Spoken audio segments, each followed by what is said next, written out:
नमस्कार मित्रांनो, आपले हार्दिक स्वागत आहे आपल्या हक्काच्या चॅनलवर द डेली पल्सवर. मी सचिन संघवी. मित्रांनो, चॅनलला सबस्क्राईब केले नसेल तर नक्कीच सबस्क्राईब करा व मनापासून विनंती आहे जास्तीत जास्त शेअर करा, कारण हा चॅनल फक्त प्रबोधन करण्यासाठीच मूळ उद्देश घेऊनच सुरू केला गेला आहे, तेही कोणत्या पैशांची मदत न मागता न अपेक्षा ठेवता. मित्रांनो, आज विशेष दिवस आहे, मदर्स डे आहे व मला तरी मदर्स डे च्या दिवशी आमच्या खानदेशमध्ये विशेषतः आदिवासी लोकांमध्ये जिला माय म्हटले जाते ती म्हणजे इंदिरा माय, तिचीच आठवण येते. मित्रांनो, बालमनावर जी शिक्षा दीक्षा मिळते ती मनुष्य कधीच विसरत नाही.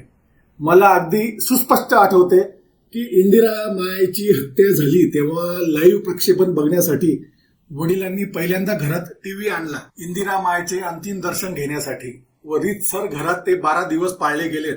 जे आपल्या कुटुंबातला कोणी मृत्यू पावतो व वडील पूर्ण 12 दिवस आमच्या बालमनावर संस्कार म्हणून इंदिरा मायच्या सर्व शौर्यगाथा सांगत होते. तेव्हापासून ती इंदिरा माय जी काळजात कायमची घर करून बसली ती माझ्या ध्येयासोबतच जाईल. मग तिची प्रतिकृती मी इतर महिलांमध्ये शोधू लागलो, पण ती प्रतिकृती आढळली फक्त माझ्या भुसावळच्या आत्यामध्येच, सुशीलाबाई नाटा यांच्यामध्येच. शेवटी तेही संघवींचेच रक्त होते. असो, तर आज पुन्हा इंदिरा मायची आठवण काय यावी, तर त्यासाठी हा आजचा व्हिडिओ. आजच्या व्हिडिओचे शीर्षक आहे भारत पुन्हा वसाहत होणार काय.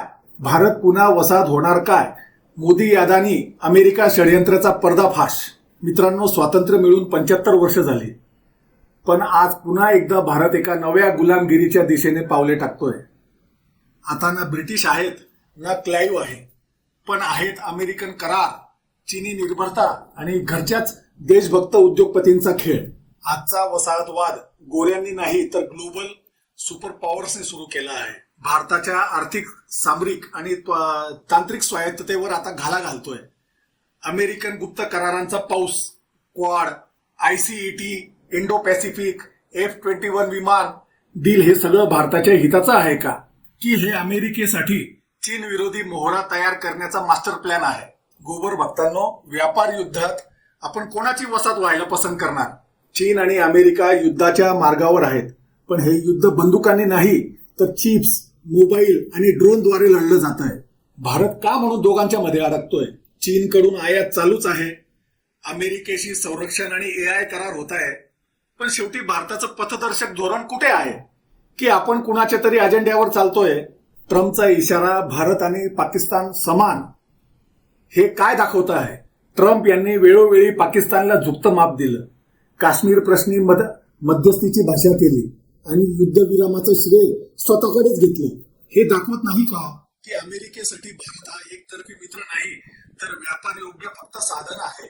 आजही आपले काही नेते अमेरिकेच्या सहवासात स्वतःला जागतिक नेते समजतात, पण अमेरिका भारताला आजही कंट्रोल करणाऱ्या कॉलनीप्रमाणेच बघते. अशा वेळी आठवते इंदिरा गांधींचे 1971चे युग, जेव्हा भारत बिलकुल झुकला नाही.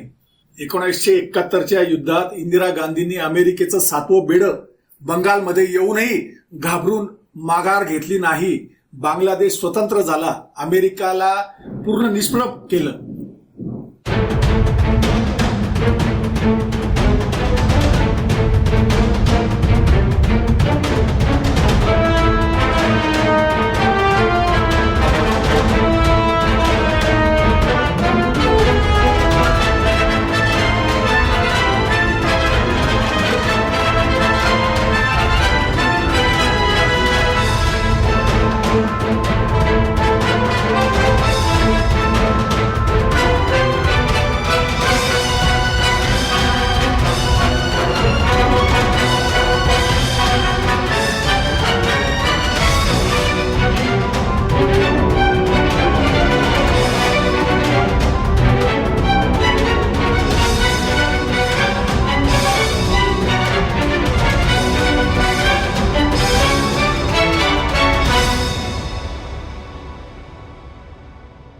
आज आपण त्या शौर्याचा, धैर्याचा वारसा विसरलो आहोत.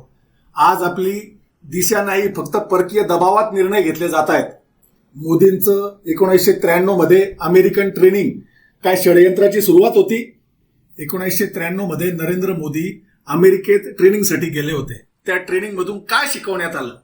American media management, soft power वापरणं, की भारताला हळूहळू जागतिक बाजाराच्या बंधनात टाकण्याचा तो ब्ल्यूप्रिंट होता?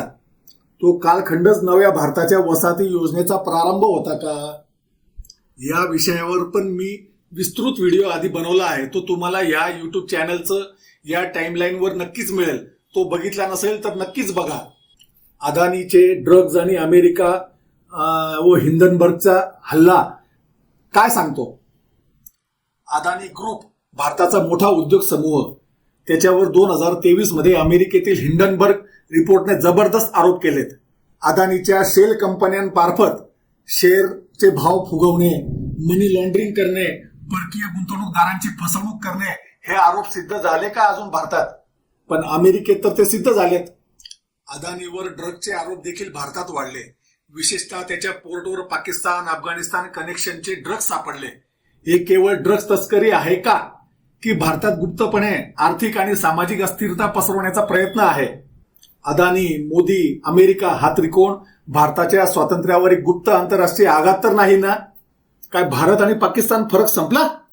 पाकिस्तान आता अमेरिका आणि चीनच्या पायाशी बसतो. भारतही तसाच मार्ग घेतोय का? जेव्हा ट्रम्प किंवा अमेरिकन यंत्रणा भारत आणि पाकिस्तानला एकाच वाक्यात ठेवतात, तेव्हा आपण जाणीवपूर्वक समान बनत चाललोय का, की पाकिस्तान अधिक वरचढ होत चाललाय? कारण भारताला माघार घ्यायला लावायची व दुसरीकडे पाकिस्तानला IMF द्वारे लगेच $1 बिलियन कर्ज पण मंजूर करायचे, जेणेकरून तो आतंकवादाला अजून प्रोत्साहन देऊ शकेल. यासाठी यावर विस्तृत व्हिडिओ कालच केलाय. तो बघितला नसेल तर नक्कीच बघा. पुढील भारताचं भविष्य गुलामी की स्वायत्तता? भारत आज 2 रस्त्यांवर उभा आहे. एक जो अमेरिका चीनच्या दबावाखाली आपलं धोरण विसरतो, आणि दुसरा जो इंदिरा गांधींसारख्या धैर्याने स्वावलंबन निवडतो. ही लढाई तलवारीची नाही, ही लढाई मेंदूची आहे. ही लढाई परकीय अजेंड्याच्या विरोधात विचार स्वातंत्र्याची आहे. भारताने वसाहतवादाच्या मार्गावर चालायला पुन्हा एकदा सुरुवात केली आहे. आपला देश स्वखुशीने अमेरिकेची वसाहत होण्याच्या मार्गावर आहे. चालू झालेल्या व्यापार युद्धामध्ये चीन प्रबळ झाला आणि अमेरिका कमी पडली तर आपण जबरदस्तीने किंवा अगतिकते पोटी चीनची वसाहत होऊ. अजूनही शहाणं व्हायला संधी आहे, अन्यथा भविष्य समोर उभं आहे. अमेरिकेचा आजचा आगाऊपणा हा याच गोष्टीचा परिपाक आहे असं मला वाटतं. पाकिस्तान आणि भारतात आता कोणताही फरक राहिलेला नाही हे ट्रम्पने उघडपणे वारंवार दाखवून दिलं आहे. परंतु स्वतःविषयीच्या वेगळ्या समजुतींपायी आपण ते लक्षात घ्यायला तयार नाही. आपल्या समजुतीचा फुगा आज ट्रम्पने जाहीरपणे फोडला आहे. आज आपण जर जागे झालो नाही तर उद्या भारत पुन्हा गुलाम होईल, आणि यावेळी हे फक्त लोकांनी लोकशाही मार्गाने निवडून दिलेल्या त्यांच्या नेत्यांच्या सहमतीने. नक्कीच यावर विचार करा मित्रांनो. धर्मांधता फार वाईट असते. त्या आड तुम्हाला पुन्हा गुलाम बनवण्याची ही खेळी आहे. नमस्कार, मी सचिन संघवी.